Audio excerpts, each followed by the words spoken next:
Cuando este hombre murió, su reputación como el Calvino de Inglaterra, que es como se le ha llamado, se estableció firmemente. Conocido también como el príncipe de los puritanos, este hombre comenzó a escribir cuando tenía 26 años. A la postre se convertiría en un escritor popular y prolífico que en 41 años completaría más de 80 obras, muchas de las cuales se convirtieron en clásicos cristianos. Bienvenidos a este resumen de la vida de John Owen.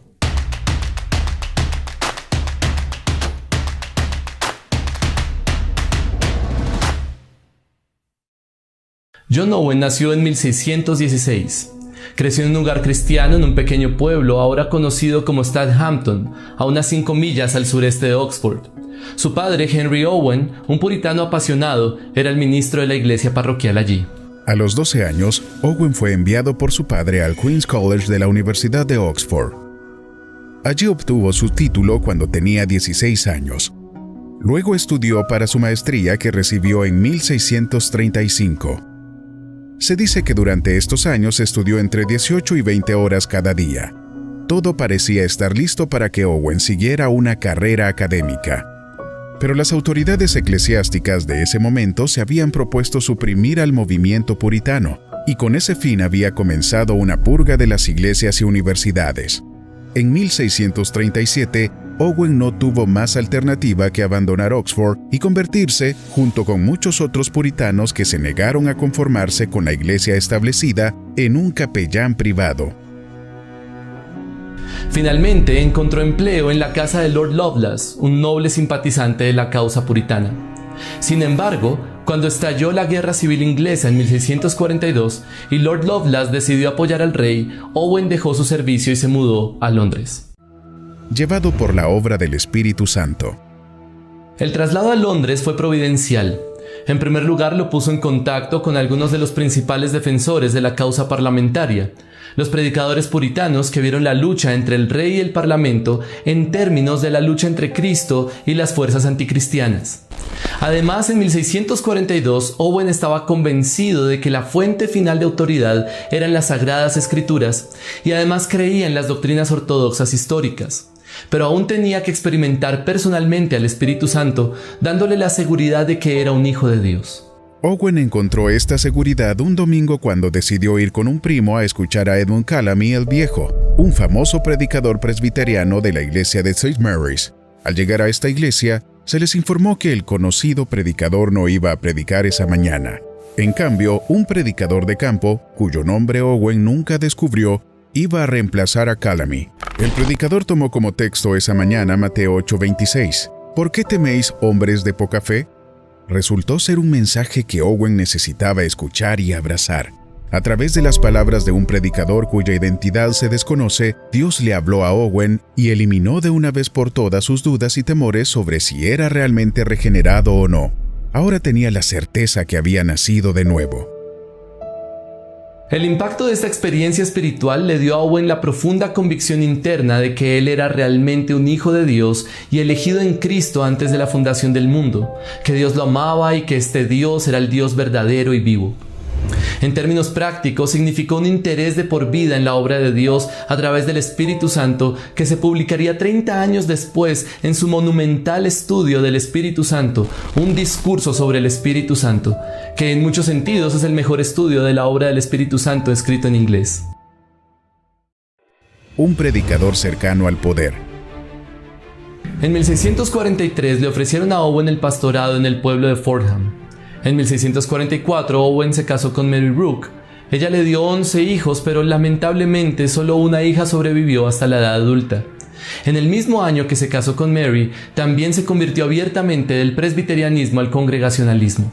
Owen estuvo en Fordham hasta 1646 cuando se convirtió en ministro de la iglesia en la ciudad comercial de Covershall, después de predicar un notable sermón ante el parlamento ese mismo año. Allí, hasta 2,000 personas se congregarían en la iglesia cada domingo para escuchar a Owen predicar. Durante estos tiempos tumultuosos, Owen se identificó claramente con la causa parlamentaria. Desarrolló una amistad con la creciente figura militar Oliver Cromwell y lo acompañó en sus campañas de Escocia e Irlanda. Aunque estuvo enfermo en gran parte de este tiempo en Irlanda, Owen permaneció allí desde agosto de 1649 hasta febrero de 1650. Predicó con frecuencia en muchos lugares allí. Cuando regresó a Inglaterra, trató de convencer al Parlamento de la necesidad espiritual en Irlanda y los persuadió de la necesidad de llevar el Evangelio allí. A principios de la década de 1650, Owen se había convertido en uno de los principales asesores de Cromwell, especialmente en asuntos nacionales relacionados con la Iglesia. Hay pocas dudas de que Owen fue un firme defensor de Cromwell en este periodo. Sin embargo, cuando se instó a Cromwell a convertirse en el monarca de Inglaterra en 1656, Owen fue uno de los que se opuso a esta idea. Al final resultó que Cromwell no aceptó la corona. Pero la amistad de Owen con Cromwell se había dañado y los dos hombres nunca volvieron a estar cerca. Luchando a favor del puritanismo. Cromwell había designado a Owen para la supervisión de la Universidad de Oxford en 1652 como su vicecanciller. Desde esta posición, Owen ayudó a volver a reunir a la facultad que había sido dispersada por la guerra y a volver a poner en pie a la universidad. También tuvo numerosas oportunidades de predicar a los estudiantes en Oxford. Una obra importante sobre la santidad surgió de su predicación durante este periodo, La mortificación del pecado, que de alguna manera es el más rico de todos los tratados de Owen sobre el tema del pecado. Oliver Cromwell murió en septiembre de 1658 y las aspiraciones puritanas comenzaron a desmoronarse. En el otoño de ese año, Owen desempeñó un papel vital en la elaboración de lo que se conoce como la Declaración de Saboya, que le daría bases a las iglesias congregacionalistas para los días difíciles que se avecinaban.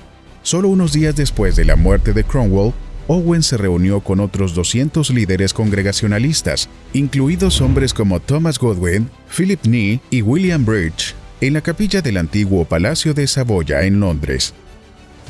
Uno de los resultados de este sínodo fue una recomendación de revisar la Confesión de Fe de Westminster para las iglesias congregacionalistas.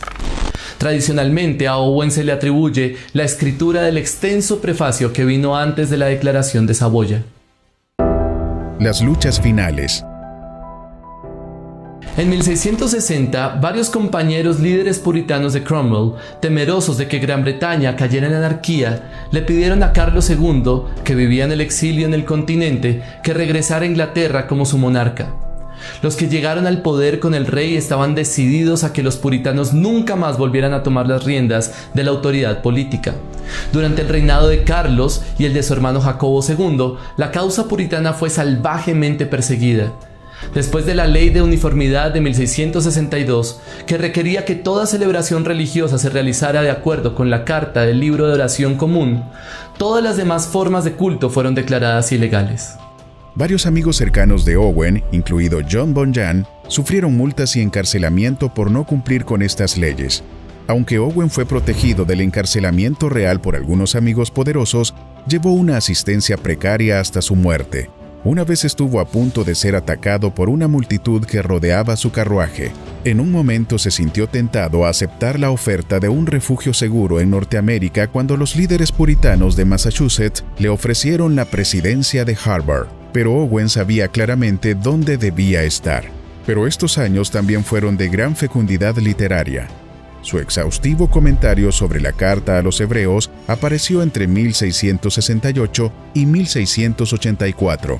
Un discurso sobre el Espíritu Santo se publicó en 1674 y una obra influyente sobre la justificación, la doctrina de la justificación por la fe, en 1677. Meditaciones y discursos de Owen sobre la gloria de Cristo fue escrito bajo la sombra de la muerte en 1683 y representa el testimonio moribundo de Owen sobre el valor y la alegría inigualables de vivir una vida para la gloria de Cristo. John Owen murió el 24 de agosto de 1683. Fue enterrado el 4 de septiembre en Bonehill Fields, en Londres, donde los cuerpos de muchos de sus compañeros puritanos fueron enterrados también. Su obra literaria final es una carta a un amigo cercano, Charles Fleetwood, escrita 2 días antes de su muerte. En ella le dijo a su amigo: «Estoy dejando el barco de la iglesia en una tormenta, pero mientras el gran piloto esté en él, la pérdida de un pobre remero será insignificante. Vive, ora y espera pacientemente y no te desesperes. La promesa es invencible de que nunca te dejará ni te abandonará. La contribución de John Owen. Con tanta diversidad de obsequios y con una biblioteca de obras tan grande, es difícil aislar una contribución de Owen que se destaque por encima del resto. Algunos lo han llamado el teólogo del teólogo, lo cual es memorable y apropiado.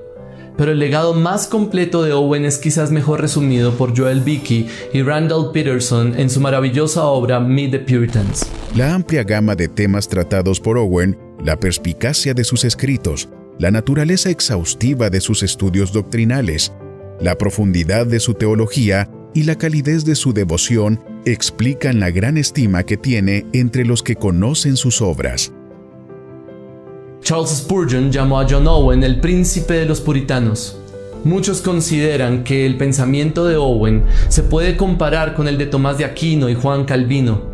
Si es así, estaríamos ante uno de los más grandes teólogos sistemáticos del cristianismo y sin duda alguna ante el más grande teólogo puritano de Inglaterra. La relevancia teológica de Owen puede resaltarse en su énfasis teológico y práctico, combinados de una manera maravillosa. Owen era ante todo un pastor y su teología buscaba ayudar espiritualmente a los creyentes de las iglesias en las que ejerció su ministerio. Una infinidad de pastores y teólogos evangélicos han sido influenciados por este teólogo puritano. Desde J.I. Packer y Martin Lloyd-Jones hasta Sinclair Ferguson, también influyó mucho en A.W. Pink y en el célebre mártir misionero Jim Elliot. ¿Y tú, qué piensas? ¿Crees que la profundidad teológica y la sensibilidad espiritual pueden convivir juntas? ¿De qué forma crees que el amor por las Escrituras nos puede impulsar a servir al Señor con mayor fervor? ¿Cuáles fueron los aspectos de la vida de John Owen que más te han inspirado? Déjanos tu opinión en los comentarios, pero también suscríbete y activa la campanita para ver más videos como este.